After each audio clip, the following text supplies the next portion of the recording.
উন্মুক্ত চোখেও সবকিছু আধারে নিমজ্জিত দেখেছে এনজো। স্বাভাবিক শ্বাস প্রশ্বাস নিতেও হাঁসফাঁস করছে সে। ফেব্রুয়ারির শীতেও তার সমস্ত শরীর ঘেমে নিয়ে একাকার হয়ে আছে। বদ্ধ কালো কাপড়ের ভেতর ধর ব্যতীত সমস্ত মাথা আবদ্ধ হয়ে আছে এনজোর। হাত দুটো পেছনে শক্ত করে বাঁধা, পা দুটো সামনে একত্রে বাঁধা। বাঁধনগুলো ধীর, প্রচণ্ড ধীর। শত চেষ্টাতেও এ বাঁধন উন্মুক্ত করা সম্ভব নয়। এনজো পুরোপুরি নিশ্চিত তাকে অপহরণ করা হয়েছে, কিন্তু কে বা কারা কী কারণে তাকে এভাবে অপহরণ করেছে তা এনজোর অজানা। সে বদ্ধ মুখোশের ন্যায় কাপড়ের অভ্যন্তরে চিৎকার করছে, বারংবার জিজ্ঞেস করছে তাকে কেন অপহরণ করা হয়েছে। কিন্তু তার এ চিৎকার ও প্রশ্নের জবাব দিতে কেউই আগ্রহ বোধ করছে না। নিজেদের আস্তানায় গাড়িসহ পৌঁছালো রাগী। গাড়ি রেখে ভেতরে প্রবেশ করতেই তার সাহচর্যরা নতমস্তকে তাকে সম্মান জানালো। তন্মধ্যে একজন রাগীবের সাথে হাঁটতে হাঁটতে বলল, স্যার, মিস্টার এনজো অনেকক্ষণ যাবৎ চিৎকার করে চলছে।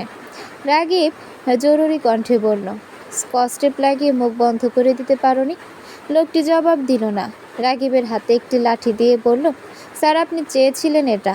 রাগীব বিনা বাক্যে পরনের কোটটি খুলে লোকটির এক হাতে দিল এবং তার অপর হাত হতে লাঠিটা নিল। মাঝারি আকৃতির লাঠিটা ধরে হাতের পেশিগুলো টান টান করল।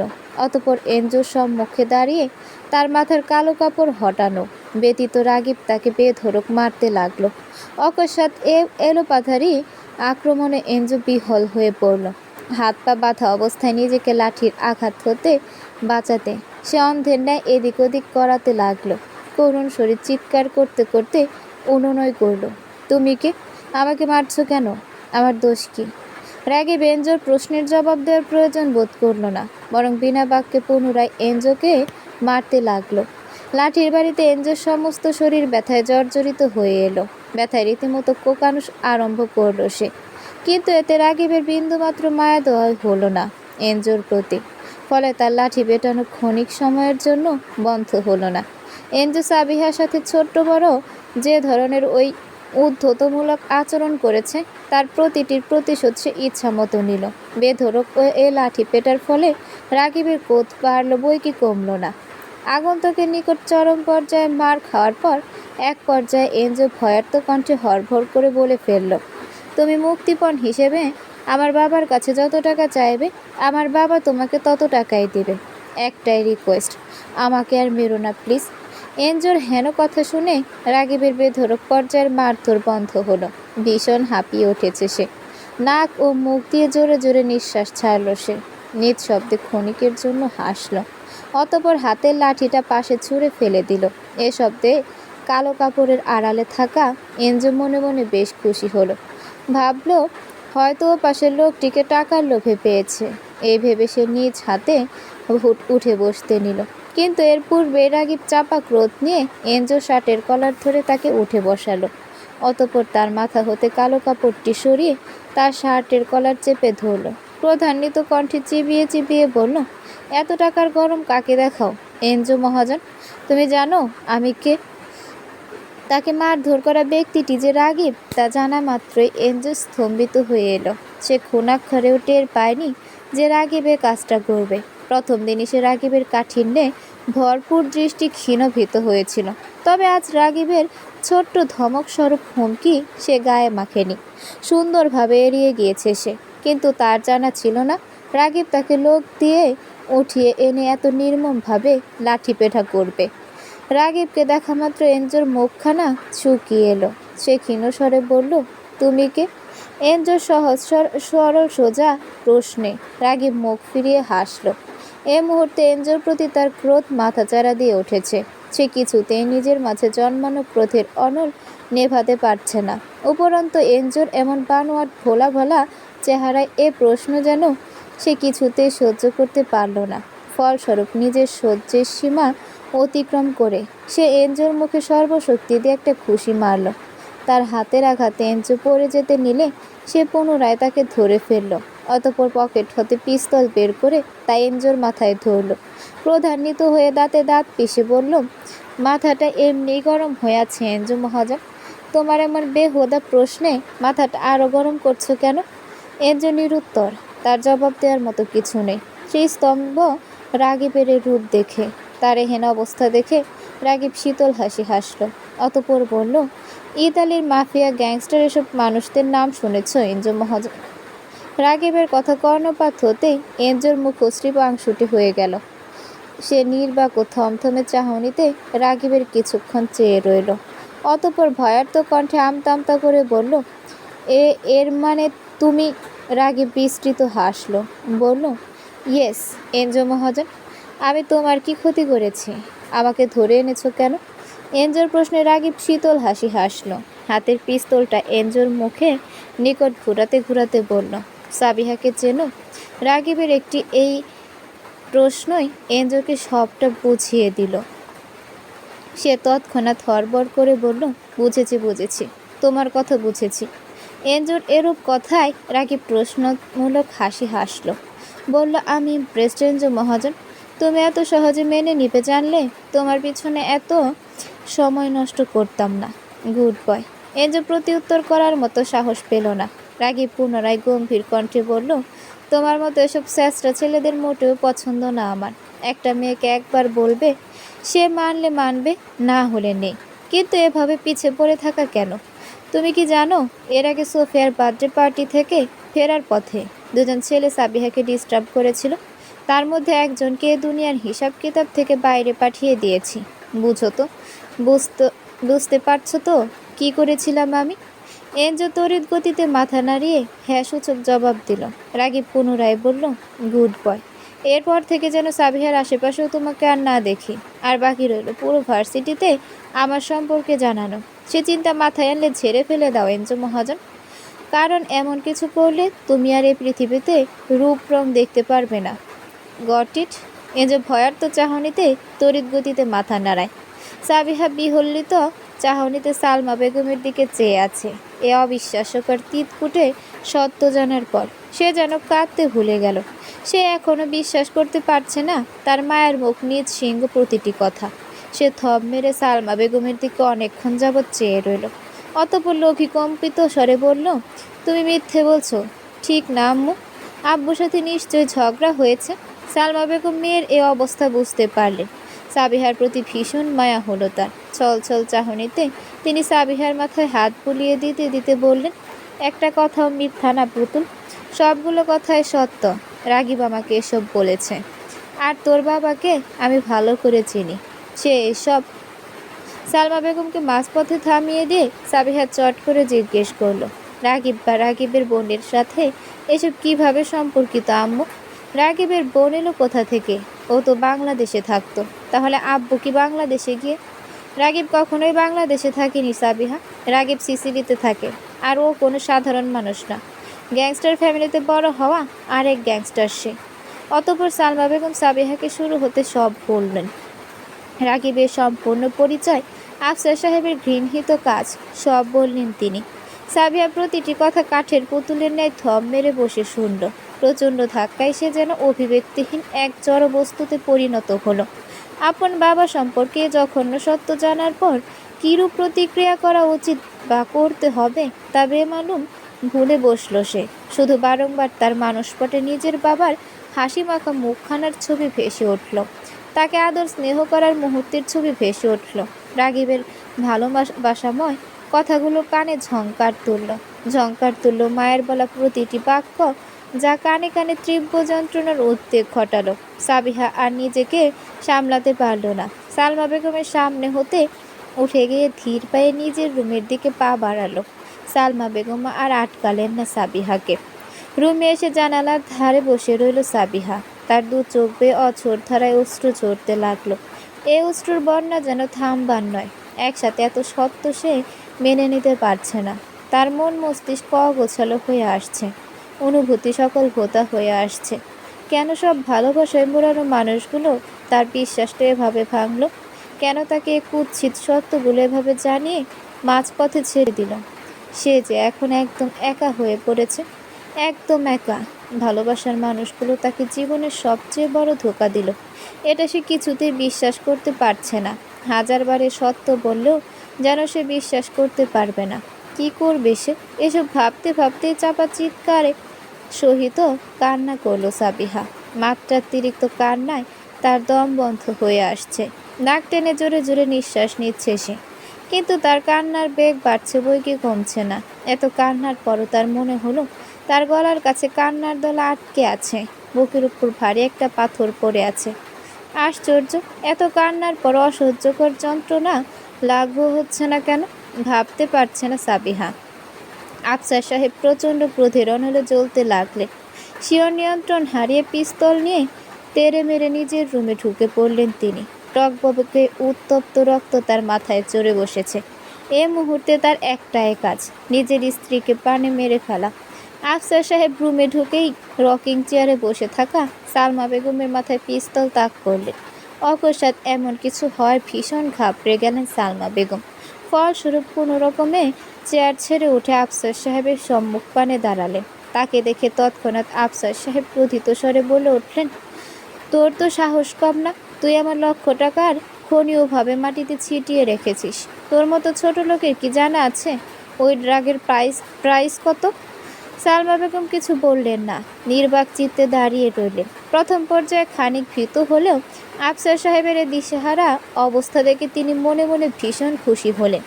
এদিকে তার নিরুত্তর ভঙ্গি দেখে আফসার সাহেব পূর্বের তুলনায় দ্বিগুণ রেগে গেলেন।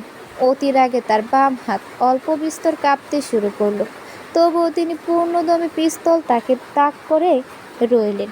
সালমা বেগমের মাথায় পিস্তলের অগ্রভাগ ঠুকতে ঠুকতে পূর্বের চেয়েও জোরালো কণ্ঠে বললেন, আমার এ কষ্টের টাকা কে শোধ দেবে? তুই তুই না পারলে আমি তো রক্ত দিয়ে এসব টাকা শোধ করব। আচ্ছা, আমার এই ব্যবসা সম্পর্কে তুই জানলি কি করে? সালমা বেগম অতি শীতল হাসি হাসলেন, বললেন, রাগিব বলেছে আমাকে, আপনার সব কাজের কথা বলেছে। আপনি কয়টা রেপ করেছেন, কয়টা মার্ডার করেছেন, সব বলেছ আমাকে। আমিও কম না, আমি আদি সাবিহাকে সব বলে দিয়েছি আপনার সম্পর্কে, একদম সব। সালমা বেগমের কথাগুলো কর্ণপাত হতেই আফসার সাহেব থমকে গেলেন। তার হাতের বাঁধন ঢিলা হয়ে এলো, ফলে পিস্তল নামিয়ে ফেললেন তিনি। ফেল চাহনিতে কিছুক্ষণ সালমা বেগমের দিকে চেয়ে রইলেন তিনি। এত বছর ধরে লুকিয়ে রাখা সত্ত্বেও এভাবে বেরিয়ে আসবে তা কল্পনাও করেননি তিনি। অবিশ্বাস্য মনে হচ্ছে সবটা। আফসার সাহেব কিছুক্ষণ দিশেহারা মন মস্তিষ্ক নিয়ে সালমা বেগমের কথা ভাবলেন। অকস্মাৎ তার মাথায় পূর্বের ন্যায় ক্রোধ চেপে বসল। এবার তার তেজ দ্বিগুণ হলো। হিংস্রতায় উন্মাদ হয়ে উঠলেন তিনি। এবার সরাসরি ট্রিগার পয়েন্টে হাত রেখে পিস্তল প্রস্তুত করে সালমা বেগমের মাথায় তিনি ধরলেন। দাঁত কিরমির করে বললেন, সবার আগে তোর ঘিলু উড়াবো, তারপর ওই রাগিব। আমি আন্দাজ করেছিলাম ওই বাস্টারটা ছদ্ম ভেসে এসেছে, কিছু উদ্দেশ্য এসেছে, কিন্তু ওর উদ্দেশ্য যে এটা তা আন্দাজ করতে পারিনি। আগে তোকে মারবো, তারপর ওই হারামজাদাকে মারবো, আর সাবিহাকে পরে দেখে নেব আমি। ও আফসার সাহেব নিজের কথা শেষ করতে পারলেন না। এর পূর্বে ঘটে গেল এক অকল্পনীয় ঘটনা। মুহূর্তে সাবিহা এসে তার বাবার হাত হতে পিস্তল কেড়ে নিয়ে তার বাবার দিকে তাক করল। সাবিহার এই কার্যকলাপে আফসার সাহেব হতভম্ব হলেন। বিস্মিত ও বিস্ফোরিত চাহনিতে চেয়ে রইলেন নিজের অংশ এবং নিজের মেয়ের দিকে। এদিকে সাবিহার চাহনিতে সে তীব্র কাঠিন্য ভাব লক্ষ্য করা যাচ্ছে, তা মোটেও উপেক্ষা করতে পারলেন না আফসার সাহেব। মেয়ের হাতে এভাবে বন্দী হয়ে তিনি যেন আকাশ হতে পড়লেন। সাবিহার কঠিন ও ধীর চাহনিতে আফসার সাহেবের বশীভূত হয়ে যাওয়ার জোগাড় হয়ে এলো। তিনি বিস্ময়ে বিমূঢ় হয়ে মেয়ের পানে তাকিয়ে আছেন। সালমা বেগমের চাহনিও অতি আশ্চর্যান্বিত, কিন্তু সাবিহা তার স্থানে ধীর ও অচল। তার দৃষ্টি অকুত ভয়। কোমল স্নিগ্ধ চেহারায় চোয়াল দুটো কঠিন হয়ে এসেছে। এই মুহূর্তে তাকে কোনো ভয় ঘেরাও করেনি, কিন্তু তার অন্তরাত্মা বারংবার কেঁপে উঠছে। ভেতরটা কেমন অগোছালো, এলোমেলো হয়ে গিয়েছে। রক্তিমা ভাব, আঁখি জোড়া অসহায় অশ্রু টলমল করছে। সে কখনো ভাবেনি তার নিজেরই বাবাকে কোনো এক অনিবারণীয় পরিস্থিতিতে পড়ে এভাবে গান পয়েন্টে রাখতে হবে। এদিকে আফসার সাহেব আড়ষ্ট গলায় বিপন্ন চাহনিতে চেয়ে বললেন, এটা কি করলি পতু? তোর কি মাথা ঠিক আছে? আমার আফসার সাহেবের কথা সম্পূর্ণ হতে না দিয়েই সাবিহা শক্ত ও ক্রুদ্ধ গলায় বলল, খবরদার ওই নামে ডাকবে না আমাকে। পতুর নাম ততক্ষণই তোমার মুখে মানায় যতক্ষণ তুমি আমাকে ভালোবাসো, স্নেহে আঁকলে রাখো, কিন্তু তুমি আমাকে মোটেও ভালোবাসতে না। ভালোবাসলে নিজের মেয়ের বয়সে একটা মেয়ের সাথে এই জঘন্য কাজটা করতে পারতে না। সাবিহার কথা শুনে আফসার সাহেব নিশ্চুপ রইলেন, কারণ তার নিজের পক্ষে সাফাই গাওয়ার মতো কোনো পথ বাকি নেই। কথা বলার মাঝে সাবিহা অনুভব করলো তার গলায় কান্নার দলা আটকে আসছে, বুকের ওপর ভারী কিছু অনুভূত হচ্ছে। তীব্র অনিচ্ছা সত্ত্বেও এ পর্যায়ে তার দু চোখ বেয়ে দু ফোঁটা অশ্রু গড়িয়ে পড়ল। এ অশ্রুকে দৃষ্টির অগোচরে রাখার ব্যর্থ চেষ্টা করে সে বলল, তোমাকে বাবা বলতেও রুচিতে পাচ্ছে। কি করে তোমাকে বাবা বলি বলো তো? তোমার কি একবারও বুক কাঁপেনি নিজের মেয়ের মতো আরেকটা মেয়ের সাথে খারাপ কাজ করতে? রামিসার সাথে যা হয়েছে তা যদি কেউ আমার সাথে করতো তাহলে? সাবিহার কথা শেষ হওয়ার পূর্বে আফসার সাহেব সশব্দে ধমক দিয়ে বলে উঠলেন, সবার সাথে নিজেকে তুলনা করতে যাস কেন? আফসার সাহেবের হেন প্রশ্নে সাবিহা তাচ্ছিলের হাসি হেসে বলল, কেন তুলনা করব না? রামেশা কি আমার মতো মানুষ ছিল না? আফসার সাহেব নিরুত্তর। উনি কি প্রশ্নের পিছে আর কোনো কথা বলার শব্দ পেলেন না? কিন্তু এস এ সওয়াল জবাবের মোড়া পাল্টাতেই ঠিকই তিনি অন্য কথা চলে গেলেন। সাবিহার হাতের পিস্তল এখন আফসার সাহেবের দিকে তাক করা, উপরন্ত তার আঙুল একদম ট্রিগারের উপরে রাখা। আফসার সাহেব সাবিহার হাতের পিস্তলের দিকে ভয়ার্থ দৃষ্টিতে তাকিয়ে বলল, পিস্তলটা ফেলে দে মা, যে কোনো মুহূর্তে অঘটন ঘটে যেতে পারে। সাবিহা এ কথার প্রেক্ষিতে তেরছা কণ্ঠে বলল, একটা অঘটন ঘটুক। তুমি যেমন অঘটন ঘটিয়েছ, তেমনি আমিও একটা অঘটন ঘটাই। মাথা ঠান্ডা কর পুতুল। এই বলে আফসার সাহেব সাবিহার কাঁধ পেরিয়ে সালমা বেগমের পানের চেয়ে অনেকটা ধমকের সহিত বলল, কী ব্যাপার সালমা, তুমি চুপচাপ দাঁড়িয়ে আছো কেন? ওর হাত থেকে পিস্তল কেড়ে নিতে পারছো না? সালমা বেগম প্রশ্ন শোনার পরও ইচ্ছাপূর্বক নিশ্চুপ রইলেন।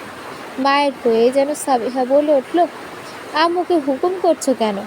বরং আমার জায়গায় এখানে আম্মু থাকলে মন্দ হতো না। এক ড্রাগের জন্য তুমি তোমার এত বছরের সঙ্গীকে মারতে যাচ্ছিলে। তাহলে তোমার জীবনে আম্মুর জায়গাটা কোথায়? আর আমারই বা কোথায় জায়গা? দেখ পুতুল, এসব ড্রাগ মার্ডারের কথা বাদ দিয়ে একটু শান্ত হয়ে বস না, তোর সাথে ভালোভাবে কথা বলি। আফসার সাহেবের হেন কথায় সাবিহা গর্জে উঠল, বলল, শান্তভাবে কথা বলার মতো কিছুই রাখুনি তুমি। আফসার সাহেব এবার ভীষণ বিস্ময়কর কণ্ঠে বললেন, তোর বাবার সাথে এভাবে কথা বলছিস তুই? এত সাহস কে দিল তোকে? আর আমার হাত ধরে শেখানো শুটিং স্কিলগুলো এখন আমার উপর খাটাচ্ছিস তুই? কাটাতে হচ্ছে। তুমি আমার সামনে আর পথ খোলা রাখোনি। এই মুহূর্তে তোমাকে একটু সহ্য হচ্ছে না আমার। তুমি প্লিজ চলে যাও। আফসার সাহেবের প্রতি উত্তর দেওয়ার পূর্বেই সে রুমে হুড়িমুড়ি করে প্রবেশ করল রাগিব ও সামাদ। সামাদ অফিস হতে ফিরেই নিজের রুমের দরজা আটকিয়ে দিল।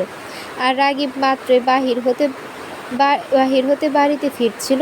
বাড়িতে ঢুকেই উপর হতে জোরালো কণ্ঠস্বরের কথাবার্তা শুনতে পায় রাগিব। এ কথাবার্তার উৎস জানতে প্রচণ্ড উৎসুকতার সহিত রাগিব সিঁড়ি বেয়ে উঠতে থাকে। দু সিঁড়ি পার হতে তার পিছু পিছু সামাদও চলে এলো। এদিকে ওপরের রুম হতে সাবিত সব শুনে আফসার সাহেবের রুমে যেতে নিলেই সামাদ তাকে রুমে আটকে বাহির হতে দরজা আটকিয়ে দেয়। অতঃপর সে ও রাগিব আফসার সাহেবের রুমে পৌঁছায়। রাগিবকে রুমে প্রবেশ করতে দেখে সাবিহার দৃষ্টি ক্ষণিকের জন্য সেদিকে চলে যায়। রাগিবকে দেখে তার সম্পর্কে সকল সত্য জানায় সাবিহার মেজাজ মুহূর্তে উত্তপ্ত হয়ে ওঠে। প্রচণ্ড ক্রোধে তার দু চোখ বেয়ে পুনরায় অশ্রু গড়িয়ে পড়ল। কিন্তু এ অশ্রু অপেক্ষা করে আফসার সাহেবের উদ্দেশ্যে উচ্চ স্বরে বলে, প্লিজ চলে যাও এখান থেকে। তোমাকে চোখের সামনে একটু সময়ের জন্য দেখতে পারছি না। তুমি সময় মতো না গেলে আজ আমার হাতে নিশ্চিত একটা অঘটন ঘটে যাবে। প্লিজ আমার চোখের সামনে থেকে চলে যাও। আফসার সাহেব আর কথা বাড়ালেন না। সালমা বেগমের প্রতি পুষে রাখা তীব্র চাপা ক্রোধ নিয়ে অনিচ্ছা সত্ত্বেও সেই স্থান ত্যাগ করলেন তিনি। আফসার সাহেব চলে যেতে নিলেই সাবিহা যেন একদম ভেঙে পড়ল। কঠিন ইমারত মুহূর্তে কাদা মাটির ন্যায় মাটিতে মিশে গেল। হাত থেকে পিস্তল ফেলে সাবিহা ধপ করে মাটিতে বসে পড়তে সালমা বেগম পিছন হতে সাবিহাকে আগলে ধরলেন। আলতো করে সাবিহার মাথায় হাত বুলিয়ে দিতে দিতে নরম স্বরে তিনি বললেন, যে যেমন কাজ করেছে তার সাথে তেমন ব্যবহারই প্রাপ্য। সাবিহা মুখ দিয়ে টু শব্দটুকু উচ্চারণ করলো না, বরং নিজ শব্দে কান্নায় ভেঙে পড়ল। ফুপিয়ে ফুপিয়ে চাপা শব্দে কান্না করলো সে। তার বুক ভেঙে যেন কান্নার স্রোত বইতে লাগলো। কাঁদতে কাঁদতে এক পর্যায়ে ঘুরে নিজের মাকে ধরে কাঁদতে লাগলো সে। এদিকে কিছুক্ষণ পূর্বে ঘটে যাওয়া ঘটনার আগামাথা কিছুই বুঝতে না পেরে সামাদ হতভম্ব হয়ে সালমা বেগমকে জিজ্ঞেস করলো, এসব কি হচ্ছে খালা? কঞ্চনরত মেয়ের মাথায় হাত বুলিয়ে দিতে দিতে সালমা বেগম বললেন, পরে সব বিস্তারিত বলবো তোকে। সামাদ আর কথা বাড়ায় না, বরং সাবিহার দিকে অগ্রসর হয়। তবে সাবিহার নিকটে যাওয়ার পূর্বেই নিকটবর্তী রাগিব সাবিহার সামনে হাঁটু করে বসে পড়ল। সাবিহা নিজেকে সামলাও, এত কান্না করলে শরীর অসুস্থ হয়ে যাবে। রাগিবের কথা শেষ হওয়া মাত্র সাবিহা চট করে মাথা তুলল। অকস্মাৎ অনেকটা চিৎকার করে রাগিবকে বলল, আমার সাথে এসব অভিনয় করো না। তোমার নাটক, তোমার মিথ্যেগুলো খুব ভয়ানক। তুমিও চলে যাও আমার সামনে থেকে, প্লিজ রাগিব, চলে যাও। সাবিহার কথা কর্ণপাত হওয়া মাত্রই রাগিবের দুনিয়া যেন থমকে এলো। সে হতভম্ব চাহনিতে সাবিহার বানে চেয়ে রইল। সাবিহা তার এই দৃষ্টির অন্তর্নিহিত কথা উপলব্ধি করে বলল, তোমার সম্পর্কে সব জানি আমি, সব। আম্মু আমাকে সব বলেছে। এবার দয়া করে নিজের নাটক বন্ধ করে এসব মিথ্যে নিয়ে বেরোয় এ বাড়ি থেকে। তোমার ছায়াও আমার উপর দেখতে চাচ্ছি না আমি। Just get lost Ragib. ঘৃণায় ভরপুর সাবিহার প্রতিটি কথা শুনে রাগিব দিশেহারা হয়ে পড়ল। এই ভয়টাই সে নিজের মধ্যে পুষে রেখেছিল এতদিন। আজ যে ঘটনা হয় ভয় ছিল সেটাই হলো। রাগিব তো এমনটা চায়নি, তাহলে এমনটা হলো কেন? এখন সে অগোছালো জিনিসগুলো গুছাবে কি করে? কি করে সাবিহাকে নিজের ভালোবাসা বুঝাবে? সে ভেবে পেল না। তার মস্তিষ্ক যেন শূন্য হয়ে পড়ল। সাবিহা পুনরায় কিছু বলার পূর্বে ভগ্ন হৃদয় নিয়ে সে উঠে দাঁড়ালো। ধীর পদে হেঁটে রুম হতে বেরিয়ে যাওয়ার পূর্বে ক্রন্দনরত অসহায় সাবিহাকে এক নজর দেখে নিল। অতঃপর রুম হতে বেরিয়ে সিঁড়িঘরে আসতেই কাচের জানালা দিয়ে সে দেখল আফসার সাহেব নিজের গাড়ি নিয়ে বাড়ি হতে বেরিয়ে পড়ছে। আফসার সাহেবকে বেরোতে দেখে রাগিব মুহূর্তেই ফোন নিয়ে এন্ড্রোকে কল দিল। এন্ড্রো কল রিসিভ করতে রাগিব ব্যস্ত কণ্ঠে বলল, সাবিহার বাবা মাত্রই বেরিয়েছে গাড়ি থেকে। কালো কালারের গাড়ি নিয়ে। গাড়ি চিনো তো এন্ড্রো? ঠিক না? ও পাশ থেকে বাধ্য ছেলের ন্যায় এন্ড্রু বলল, জি স্যার চিনি। আপনি নিশ্চিত থাকুন, এ নিয়ে আপনাকে ভাবতে হবে না স্যার। বাকি কাজ খুব শীঘ্রই হয়ে যাবে। কাজ শেষে ফোন দিও আমাকে। Okay sir. রাগিব এন্ড্রোর কথার প্রত্যুত্তর না দিয়ে কল কেটে দিল। কাচের জানালা ভেদ করে অদূর চলমান আফসার সাহেবের গাড়ির দিকে চেয়ে স্বগক্তি করে বলল, you have to pay for this bastard. রাগিবের আস্তানার চিরপরিচিত সেই রুমটিতে আফসার সাহেব আটককৃত অবস্থায় আছেন। প্রাণপণে হাত ও পায়ের বাঁধন খোলার চেষ্টা করছেন তিনি, কিন্তু কাঠের চেয়ারের সাথে দড়ি দিয়ে শক্ত করে হাত পা বাঁধা থাকায় তিনি শত চেষ্টা করেও ব্যর্থ হলেন। প্রচণ্ড ক্রোধে উচ্চ স্বরে তিনি রাগিবকে বাংলা ইংরেজি মিলিয়ে কয়েকটি গালিও দিলেন। তার বাংলা গালিগুলো ইতালীয় গার্ডদের মাথায় ঢুকল না, তবে ইংরেজিগুলো বেশ ধরতে পারল তারা। রাগিবের সম্পর্কে গালিগুলো শুনে একজন গার্ড নিজেকে শান্ত রাখতে পারল না। ফলস্বরূপ আফসার সাহেবের ডান গালে একটা ঘুষি মেরে বসল। আফসার সাহেবও কম নয়, আবদ্ধ হাত পা নিয়ে তার তেজ কমল না একটু। এবার ক্রোধিত স্বরে গার্ডটিকেও কয়েকটি গালি দিয়ে বসলেন। তার এ মুখের ভাষা শুনে গার্ডটির পায়ের রক্ত যেন মাথায় উঠে গেল। সে পুনরায় আফসার সাহেবকে মারতে উদ্যত হলো, কিন্তু অবস্থা বেগতিক হওয়ার পূর্বেই সেই স্থানে রাগিবের আগমন ঘটল। রাগিব দ্রুত এসে গার্ডটিকে থামিয়ে দিল। রিল্যাক্স। আর তো আমার শ্বশুরমশাইকে এত মেরো না, তার জন্য আমি স্পেশাল খাতির যত্নের ব্যবস্থা করেছি। এই বলে সে পাশের থাকা চেয়ারটি টেনে আফসার সাহেবের সম্মুখে নিয়ে বসল। গার্ডও রাগে ফুঁসতে ফুঁসতে খানিক দূরে গিয়ে দাঁড়ালো। এদিকে অকস্মাৎ রাগিবের আগমন দেখে আফসার সাহেব কিঞ্চিত স্তম্ভিত হলেন, তবে পর মুহূর্তেই তিনি প্রচণ্ড ক্রোধে ফেটে পড়লেন। উগ্র ভাষায় রাগিবকে ইচ্ছে মতো গালমন্দ করে তিনি বললেন, তোর জন্য আজ আমার মেয়ের আমার বিরুদ্ধে দাঁড়িয়ে আছে। একবার ছাড়া পেয়ে নি, তারপর তোর একদিন কি আমার একদিন। আফসার সাহেবের এ গরম মস্তিষ্কের ঝলসে পড়া কথা শুনে রাগিব উচ্চ স্বরে হেসে উঠল। অতঃপর অতি শান্ত স্বরে মৃদু হাসির সহিত আফসার সাহেবকে বলল, রিল্যাক্স শ্বশুরমশাই, রিল্যাক্স। এত হাইপার হলে তো চলবে না, আর চোরের গলা এত বড় হতে হয় না। শেখেননি বিষয়টা? আফসার সাহেব পুনরায় ক্রোধিত স্বরে দাঁতে দাঁত পিষে বলল, এসবের মূল তুই। তুই এসব জানলি কি করে? আর তোর চারপাশে এরা কারা? তুই আসলে কে? রাগিব ক্ষীণ শব্দে হাসল। অতঃপর বলল, রাজীব শাহরিয়ারকে চেনেন? আফসার সাহেব চিনলেন না। নামটি সম্পূর্ণরূপে পরিচিত শোনালো তার কানে। ফলস্বরূপ প্রশ্নোত্তর চাহনিতে চেয়ে রইলেন তিনি। তার এ চাহনি দেখে রাগিব পুনরায় ক্ষীণ শব্দে হাসল। বাম পাশে মাথা ঘুরিয়ে খানিক বিরক্তিকর সহিত স্বকোক্তি করে বলল, আসল নাম চিনে না কেন? উফ, ঝামেলা। এই বলে সে আফসার সাহেবের দিকে ফিরল। দৃষ্টি কিয়ত কঠিন করে বলল, আলেকজান্দ্রকে চেনেন?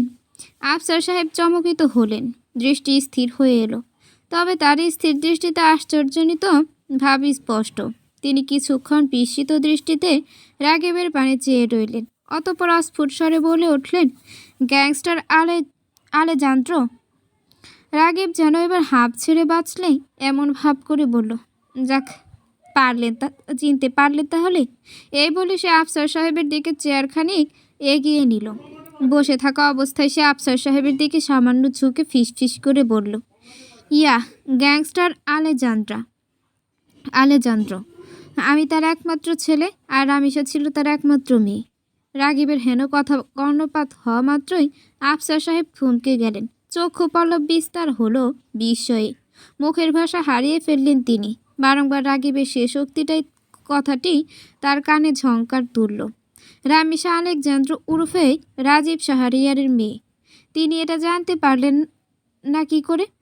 ভেনিসে ড্রাগের ব্যবসা শুরু করার পর হতে তিনি বেশ কবার সিসিলির বিখ্যাত গ্যাংস্টার আলেজান্দ্রর নাম শুনেছেন, কিন্তু কখনো ভাবেনি অজান্তে আলেজান্দ্রর সাথে জীবনের সবচেয়ে বড় শত্রুতা জেঁচে পড়ে নিবেন তিনি।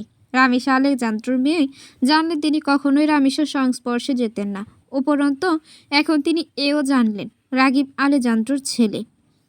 আর এই রাগিবকেই তিনি বিয়ের দিন গান পয়েন্টে রেখেছিলেন।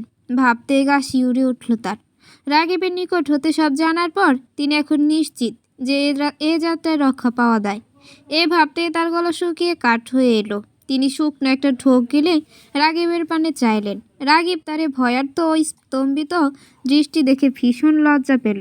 বলল, ঠিক এই রিয়াকশনটাই দেখতে যাচ্ছিলাম এতদিন ধরে।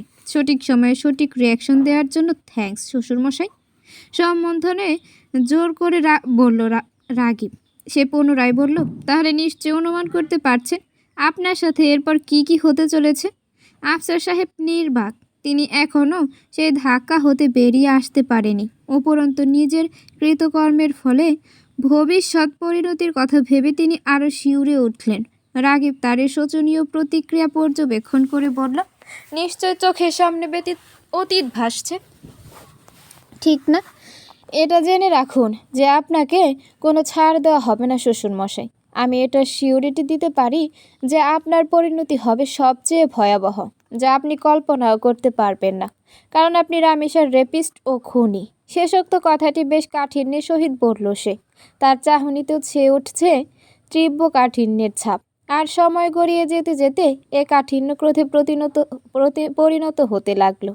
নিজেকে নিয়ন্ত্রণ করতে করতে অকস্মাৎ রেগে যাওয়া রাগিবের স্বভাব। এ পরিস্থিতিতে সে স্বভাবে ব্যতিক্রম হলো না। হুট করে যেন চরম পর্যায়ে ক্রোধান্বিত হলো সে। নিজের নিয়ন্ত্রণ হারিয়ে অঘোষিতভাবে আফসার সাহেবের শার্টের কলার চেপে ধরল সে। দড়ির বাঁধনে আবদ্ধ আফসার সাহেবের শার্টের কলার চেপে চেয়ারসহ খানিক এগিয়ে এনে চিবিয়ে চিবিয়ে রাগিব বলল, তোকে এমন জঘন্য মৃত্যু দেব যে রাস্তার কুকুরও তোর লাশের পাশ দিয়ে ঘেঁষতে ভয় পাবে। সে সময় হাজারো মাপ চাইলেও তোকে ছাড়বো না, মনে রাখিস। তোর কিন্তু উল্টো কাউন্টডাউন শুরু হয়ে গিয়েছে। রামিসার মার্ডারের শাস্তি না দেওয়া পর্যন্ত আমি স্বস্তির নিঃশ্বাস ফেলতে পারবো না, বাস্টার্ড। এ বলে সে আফসার সাহেবের মুখ বরাবর একটি খুশি মেরেই উঠে চলে যায়। আফসার সাহেব রাগিবের মারে নিয়ন্ত্রণ হারিয়ে চেয়ারসহ মেঝেতে পড়ে যান। ফলে ঠোঁট কেটে উষ্ণ রক্ত বেরিয়ে পড়ে। তীব্র ব্যথায় কোকিয়ে ওঠেন তিনি।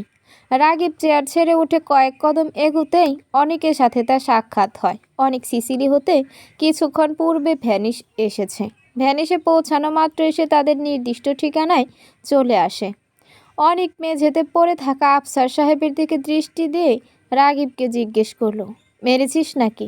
রাগীব তৃষ্ণা ভরা চাহনিতে একবার পিছে ফিরে আফসার সাহেবের পানে চাইল, অতঃপর ভীষণ বিরক্ত সহকারে বলল, একটা পাঞ্চ মেরেছি জাস্ট, মন চাইলো আরও কয়েকটা বসিয়ে দিই। এই বলে সে অনেকের পানে চাইলো। কণ্ঠে স্বাভাবিকতা এনে বলল, শোন অনেক, আমি খুব টায়ার্ড। এই ব্যাট এই বেটার অলক্ষণে মুখটা আর দেখতে মন চাইছে না। ওর সাথে যা করার তুই কর, কিন্তু একটা জিনিস মনে থাকে যেন। রাগীবের কথা শেষ হওয়ার পূর্বেই অনেক তাকে আশ্বস্ত করলো, টেনশন নিস না, আমার এত মাসের শোধের আগুন আজ একটু নিভাবো, বাকিটা পরের জন্য। এই বলে সে আফসার সাহেবের দিকে এগিয়ে গেল। তাকে চেয়ার সহ মেঝে হতে উঠিয়ে সোজা করিয়ে বসালো। অনেক এরপর রাগীব চলে যেতে সে আফসার সাহেবের ডান চোয়ালে সর্বশক্তি দিয়ে একটা খুশি মারল। আফসার সাহেব অনেকের এক আক্রমণের জন্য মোটেও প্রস্তুত ছিলেন না। নিজেকে পরিপূর্ণ স্থির করার পূর্বেই অনেক তার গালে একটা ঘা মেরে বসল। ফলস্বরূপ পুনরায় মেঝেতে পড়ে গেলেন তিনি। এ পর্যায়ে তার ডান পাশের ঠোঁটের অনেকাংশ কেটে গেল। এক প্রকার গল গল করেই উষ্ণ রক্তের বয়ে গেল সেখান হতে। অনেক সে অবস্থাতেই আফসার সাহেবের শরীরে বার কয়েক লাথি মারল। অতঃপর পুনরায় তাকে মেঝে হতে তুলে আরেকটা খুশি মেরে বলল, তোর সাথে আরও অনেক কিছু করার আছে, এগুলো তো কিছুই না। তুই রামেশাকে যেভাবে কষ্ট দিয়ে মেরেছিস, এর বদলে তো এগুলো কিছুই না। রাস্তার কুকুরদের তোকে জলজ্যান্ত কামড়ে খাওয়ার সুযোগ দিলেও বোধহয় কম হবে। তুই কি জানিস আমি রামেশাকে কত ভালোবাসতাম? ও বেঁচে থাকলে বছরের জানুয়ারিতে আমাদের বিয়ে হতো, কিন্তু তুই আমাদের যে সুখটা কেড়ে নিলি। সমস্যা নেই, যে কদিন এখানে বন্দি আছিস মরার মতো বেঁচে থাকবি তুই। এই বলে অনেক যেতে নিল। যাওয়ার পূর্বে গার্ডদের বলে গেল, আফসার সাহেবকে যেন এক ফোঁটা পানিও না দেয় তারা। এ পুরো সময় আফসার সাহেব মুখ দিয়ে টু শব্দটুকুও বের করেনি, কারণ তিনি জানেন হাজার চিৎকার করেও লাভ হবে না কিছুই, বরং এই দুইজন আরও রেগে অবিশ্রাম মারধর করত তাকে। সালমা বেগমের নিকট হতে আফসার সাহেবের কালকৃত কর্মের কথা শুনে হতভম্ব হলো সামাদ। সে যেন কিছুতেই নিজেকে বিশ্বাস করাতে পারল না তার শ্রদ্ধেয় খালু একজন রেপিস্ট। সে নির্বাক চিত্তে মেঝের দিকে চেয়ে রইল। সে আফসার সাহেবের সকল কাজের সঙ্গী ছিল, ফলে টুকটাক ড্রাগ স্মাগলিংয়েরও তার হাত ছিল, কিন্তু কখনো মেয়েদের সম্মানের সমঝোতা করেনি সে। অথচ তারই গুরুজন, তার শ্রদ্ধার পাত্র খালু এর নিজ কাজ করে বসলো। এখনও নিজেকে বিশ্বাস করতে পারছে না সে। সামাদের বিস্ময় স্তম্ভিত রূপ দেখে সালমা বেগম অনেকটা খোঁচা দিয়েই বললেন, তোর বুঝি ড্রাগ স্মাগলিংয়ের হাত নেই সামাদ? থাকলে বলে দে, বিশ্বাস কর একটু অবাক হব না আমি, কারণ তোর খালুর ওসব কালো সত্যের সামনে এটা কিছুই না। সালমা বেগমের প্রশ্নের লজ্জায় মাথা নিচু করে ফেলল সামাদ। তার এ নিশ্চুপতা দিয়েই সে প্রশ্নের জবাব দিয়ে বসল। সালমা বেগম সামাদের স্বীকারোক্তিতে মোটেও বিস্মিত হলেন না, উল্টো তাকে জিজ্ঞেস করলেন, তুই না ওনার ডান হাত ছিলি সামাদ, তাহলে ওনার বাঁ হাতের খবর জানলি না কি করে? সামাদ নিরুত্তর। নিজেকে আজ বড্ড ব্যর্থ মনে করছে সে। এক ব্যর্থ পুরুষ যে নিজের বোনের ন্যায় অপর একটি মেয়ের মান সম্মান প্রাণ কিছুই রক্ষা করতে পারেনি। সালমা বেগম তাকে আর দোষারোপ করলেন না, বরং জানালা হতে ঝকঝকে দিনের দৃশ্য দেখতে লাগলেন। খানিক বাদে নিজের ভাগ্যের উপর তাচ্ছিলের হাসি হেসে বললেন, ভাগ্যে খারাপ লেখা থাকলে আর কে কি করতে পারে? জন্ম থেকে আমার ভাগ্যটা খারাপ, মৃত্যুর আগ পর্যন্ত এ ভাগ্য নিয়ে চলতে হবে আমার। এই বলে তিনি দীর্ঘ শ্বাস ছাড়লেন। চোখের কোল বেয়ে গড়িয়ে পড়ল কয়েক ফোঁটা নোনা জল। ব্যালকনির রেলিং ধরে ফুপিয়ে চলছে সাবিহা। রাত পেরিয়ে ভোর পেরিয়ে সকালের স্নিগ্ধতা। এখন অবিরাম কেঁদে চলছে সাবিহা। ভোর হওয়ার কিছু পূর্বে কাঁদতে কাঁদতে মায়ের কোলে মাথা রেখে ঘুমিয়ে পড়েছিল সে, কিন্তু ঘণ্টাখানেকের ঘুমেই রাগীব ও তার বাবাকে নিয়ে দেখা এক দুঃস্বপ্নে ঘুম ভেঙে যায় তার। তখনই নিজের রুমে চলে আসে সে। রুমে এসে আরেক দফা কান্না শুরু করে দেয় সে। আজ যেন তার দু চোখের অশ্রুরা পাল্লা দিয়েছে, এমন যে কে কার চেয়ে বেশি বেরোতে পারে। সাবিহা ফোপাতে ফোপাতে ডান হাতের তালুর দিকে চাইল। সেদিকে দৃষ্টি রেখে আফসার সাহেবের অনুপস্থিতিতে তার উদ্দেশ্যে বলল, এমনটা না করলেও পারতে আব্বু, তুমি এত খারাপ হলে কবে? একবারও কি আমাদের কথা মনে হয়নি তোমার? আমার এখনো বিশ্বাস করতে কষ্ট হচ্ছে আমি তোমাকে গান পয়েন্টে রেখেছিলাম, আমার আপন বাবাকে, যে কিনা একজন রে। সম্পূর্ণ কথা শেষ হওয়ার পূর্বে ঢুকরে কেঁদে উঠল সাবিহা। কিছুক্ষণ নীরবে কেঁদে স্বগক্তি করে বলল, আব্বু, তোমার এই সত্যটা কেন জানলাম আমি? কি হতো যদি সারা জীবন তুমি আমার কাছে একজন হিরো হিসেবে থাকতে? কি হতো যদি সারা জীবন তোমাকে আদর্শ মেনে চলতাম? কিন্তু বাস্তবতা তো ভিন্ন। এ বাস্তবতা খুব তেতো, যা গলা দিয়ে গিলে ফেলা অসম্ভব। বরং এতে তো সত্য যা আজীবন গলায় এসে আটকে থাকবে। আমি আর পারছি না আব্বু, তুমি আমাকে দুর্বল করে দিয়ে গেলে। আমার সব শক্তি মুহূর্তেই কেড়ে নিলে, আমার সব সুখ ভালোবাসা কেড়ে নিলে। এই বলে সে শূন্য দৃষ্টিতে আকাশ পানে চাইল। এখন আর কাঁদতে পারছে না সে, থেকে থেকে ফুপিয়ে উঠছে বরং। বাবাকে নিয়ে আহত বর্তমান ভবিষ্যৎ কল্পনা করতে করতে তার কল্পনার কলম দিয়ে গিয়ে ঠেকলো রাগীবের স্মৃতিতে। তার স্মৃতিপটে ভেসে এলো রাগীবের সাথে তার প্রথম দেখা, প্রথম ব্লাইন্ড ডেট, প্রথম হাতে হাত রেখে চলা, প্রথম স্পর্শ। তার মনে পড়ল তাদের সেই ভালোবাসায় পূর্ণ সময়গুলো, যা তার সমস্ত শরীরে বিষাক্ত তীরের ন্যায় বিদ্ধ হলো। রাগীবের প্রতি এক ক্র্যাশ অবিশ্বাস্য অভিমান নিয়ে অভিযোগের সুরে বলল, আমার প্রথম ভালোবাসা হয়ে এভাবে আমার অনুভূতির সাথে খেলার কি দরকার ছিল রাগীব? আমি বুঝতেই পারিনি তুমি রিভেঞ্জের জন্য আমার সাথে এমন নাটক করবে। তোমাকে কখনো ক্ষমা করব না আমি। তুমি আমার আরেক দুর্বলতার সুযোগ নিয়েছ। আমি তোমার কোনো দুর্বলতার সুযোগ নেইনি স্নিগ্ধময়ী। আমি তোমাকে ভালোবাসি। অকস্মাৎ রাগীবের কণ্ঠস্বর কর্ণকুহরে এসে বাড়ি প্রাপ্ত হতেই চমকে উঠল সাবিহা। মুহূর্তে তার প্রবণতা ক্রিয়ার ফলে পিছনে ফিরে রাগীবকে এক ধাক্কায় কয়েক কদম পিছিয়ে দিল সে। তৎক্ষণাৎ গর্জে ওঠে বলে উঠল, খবরদার, আমাকে ও নামে ডাকবে না, আর আমার কাছে আসার চেষ্টাও করবে না। এক্ষুনি এখান থেকে চলে যাও, না হলে আমি নিজের কন্ট্রোল হারিয়ে খারাপ কিছু করে ফেলবো। সাবিহার এ ব্যবহার রাগীবের হৃদয় বিষাক্ত ফলার ন্যায় বিঁধল। সে অসহায় চাহনিতে সাবিহার দিকে চেয়ে জিজ্ঞেস করল, সাবিহা, আমার কি দোষ এতে?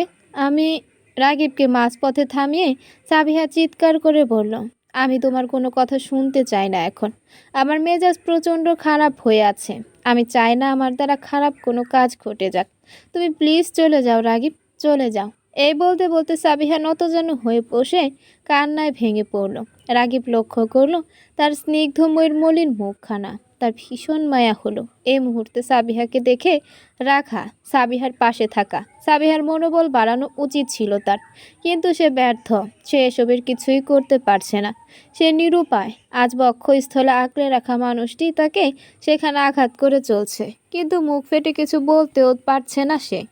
আবার এ তীব্র ব্যথাও সহ্য করতে পারছে না। কি এক দুর্বিষহ যন্ত্রণা! কেন পড়ছে না সে তার স্নিগ্ধময়ীকে এসব দুঃখ কষ্ট হতে আগলে রাখতে? রাগে পুনরায় সাবিহার দিকে এগিয়ে গেল, কিন্তু এ পর্যায়ে সাবিহা কাঁদতে কাঁদতে দুর্বল কণ্ঠে বলল, দয়া করে চলে যাও রাগীব, আমি আর কাঁদতে পারছি না, আমার শরীর আর আমার সাথে নেই। বলে সে উঠতে নিল, কিন্তু পুরোপুরি উঠে দাঁড়াতে পারল না। মুহূর্তে তার চারপাশ আধারে ছেয়ে গেল। মাথায় ঝিমঝিম করতে লাগলো। সে বুঝতে পারল জ্ঞান হারাতে চলেছে সে। এ বুঝে ওঠার নিমিষের মাঝেই জ্ঞান হারালো সে। ছেড়ে দেওয়ার শরীরের নিয়ন্ত্রণ হারিয়ে উল্টো হয়ে মেঝেতে পড়ে যেতে নিলেই রাগীব তাকে ধরে ফেলল।